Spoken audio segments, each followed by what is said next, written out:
Hello ladies and gentlemen and welcome. So as you can see, we're doing part 2 of Crypto's advanced guides. The first guide was covering like all of his abilities, but now we're focusing on the drone. This is an advanced crypto drone guide with over 23 pro tips. I'm going to be showing you what you can do with his drone, how his drone can be used. For example, most people know by now that banners show how many squads are within the drone's 200-meter range, which is really helpful for those third parties. But other than that, we're going to get straight on with this video. Like, comment, subscribe, hit that notification bell especially, you know the drill, and let's get on with this. So something real basic I wanted to point out first of all is when you go into your drone mode, your character is left looking in a different way than where you left facing. So here I'm looking 45 degrees slightly to the left, and that leaves me facing directly front towards the wall, which doesn't allow my big glowing green mask to stand out so much.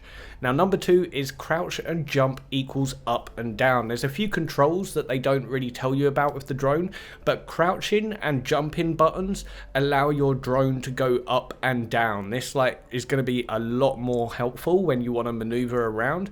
Plus it's actually quite fun, especially at the end if you manage to get your drone out in time. And yeah, you can have yourself a little drone teabag with your crouch and space button. But some people don't really know about this yet and are still just moving around by looking and moving forward. But yeah, moving on with number 3, as you saw there, you can open doors. Now a little note on these is you can open them from a max distance of 7 meters. That's the reach you have on them, and that could be fun if you want to troll around, but be careful because doors can break the drone. Make sure you've got a little bit of distance between you and the door when you close it, because it will break that drone if it's within range. So yeah, that can be a bit annoying. You've got to wait a whole 40 seconds again. Now, as you all know by now, you can also open supply bins. This again has a 7-meter reach, and I'm pointing this out because this is actually good for your challenges. If you've got a challenge where you've got to land somewhere, open up like 10 supply bins. A lot of time people have already got them. So yeah, use your drone to quickly do those challenges. Now, number 6 is you can pick up banners with the drone. If you see a crypto running away from your downed box, don't quit, because he's probably going to get his drone out. And no, you cannot use the drone to actually respawn. You need to do that manually. Now, something else that is handy, yes, any damage will pretty much destroy the drone, but it isn't the storm. The ring damage doesn't affect the drone, and this is perfect for when you've got teammates downed in shield territory that is just way too deadly to even go in for like a few seconds. Now, little tips when actually going to get in and revive, because it's easy to get shot down. Go low to the ground. It's easy to zip around, but he's got an either 8, so he's going to smash me out anyway. But another tip is the Tom Cruise Mission Impossible style drop.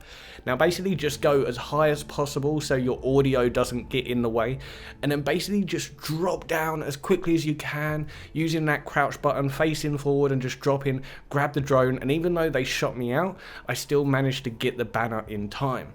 Now, something we all have a habit of doing is just performing one action at a time. Like, we'll use our ult and then we'll go in to pick up the banner. But you can actually pick up the banner while you're using your ult. It's not one of those mechanics that will stop you from being able to pick stuff up or anything. Now, number 11, as you've probably seen all over Reddit, Pathfinder can use his grapple to essentially fly with the drone. If you've got a good crypto and a good Pathfinder, you can fly for ages.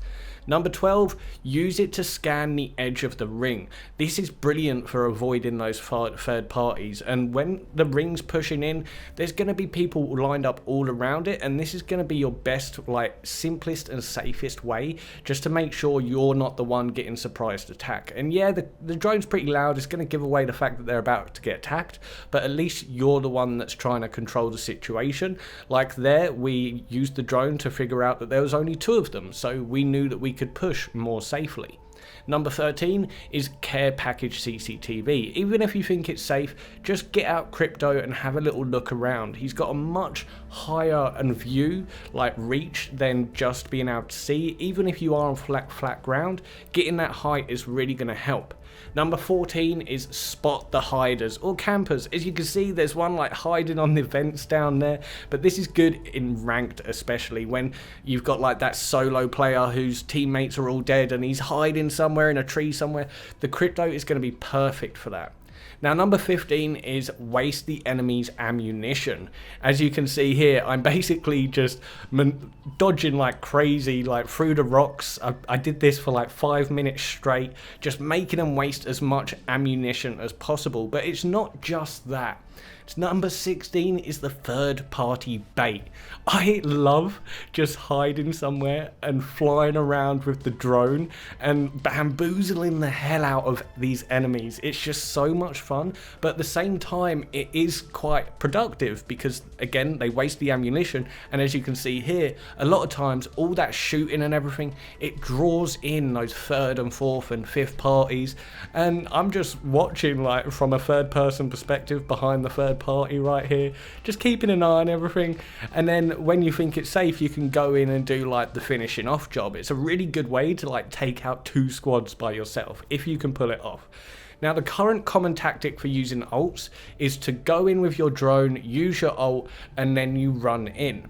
Now this is really inefficient. As you see here, by the time I get there, half the time they'll have already shielded up, but fortunately at the moment I'm got some quite noobish enemies and I'm able to take them out even though my shots aren't directly hitting that great, and I don't even need to touch this Bangalore because she dies from the storm. That's the kind of players they were.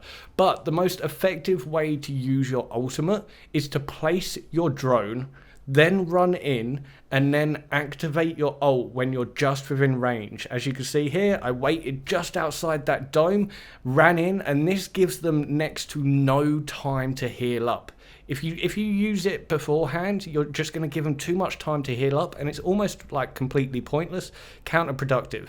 Now this, I had to show this. This was a great example of it, and I did end up dying in the end, but this was just some proper James Bond style stunts right here. Like, I just landed on the roof, EMP'd them, jumped down, came in with the freaking, what's this, 110 Peacekeeper. I managed to take out 2 of them, but then, yeah, I ended up trying to pick up a blue shield that was already like low, and I ended up getting pretty annihilated, as you can see, but I still thought that was such a cool play.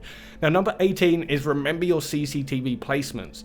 When you use your ult, when you use your drone, don't forget to leave it in a position where it could see people, because a lot of times people don't actually shoot them down when they're in the middle of a fight. They'll get so distracted with the fight that even though there's a freaking drone right behind them giving away their whole team position, they don't turn around. As you can see here, it's even more effective over smoked areas.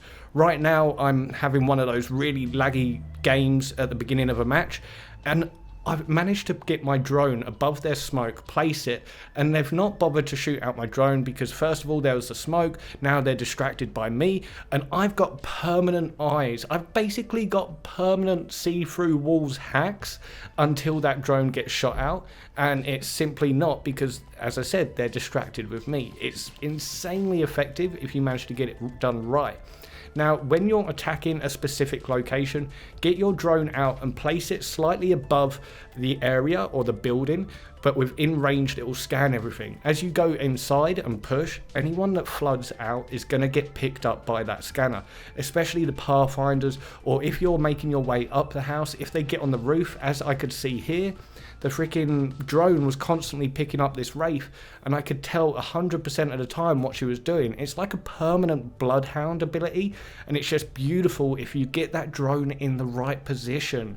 Now number 21 is activate your ult and then fly out. So many times people activate their ult and it will get shot down before it goes off, but activate it around a corner where you know that you'll still be able to reach them in time. And then as you saw there, I managed to place my drone in a CCTV position right in the corner tucked behind the pipes, and this gave me a permanent monitor of their entire team. And unfortunately, again, I ended up dying, but it still managed to help me in that situation.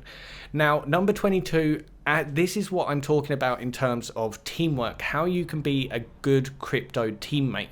Now, as a crypto, I think you should go in with your drone and act as a distraction and a permanent UAV. Be a drone pro, fly around, dodge their bullets, completely scan the squad constantly. This will allow your team to have permanent ESP through walls, and it will allow them to take them down really effective, really efficiently. And if they do struggle, number number 23, only like jump in if they are struggling. I know you want to get those points and the kills, and it is annoying that cryptos don't get assists for like doing all this really helpful work for their team. But I would suggest just do it if you're playing ranked. I would suggest doing this, like maybe jumping in when they are struggling, but having that permanent like what's it called, like see-through walls hack kind of thing is just overkill sometimes. And then as you can see here, when they are struggling, I'm able to come in and finish off the job. They were all pretty much one hit because my team had managed to handle the situation themselves pretty much with my help with the drone. It's a bit of balance, and you've got to find that with depending on the team you're playing with. Now that is pretty much all of my tips at the moment. As I said, if you see anything, let me know. I didn't go over advanced things with the ult and the passive because that's in the first part 1 guide. This is the part 2, just completely covering the drone. But I hope you enjoyed that. Like, comment, subscribe, hit the notification bell. You know the drill, and I'll catch you all later. Peace. Oh, I got my 2000 damage badge with crypto. Lol. I just went crazy.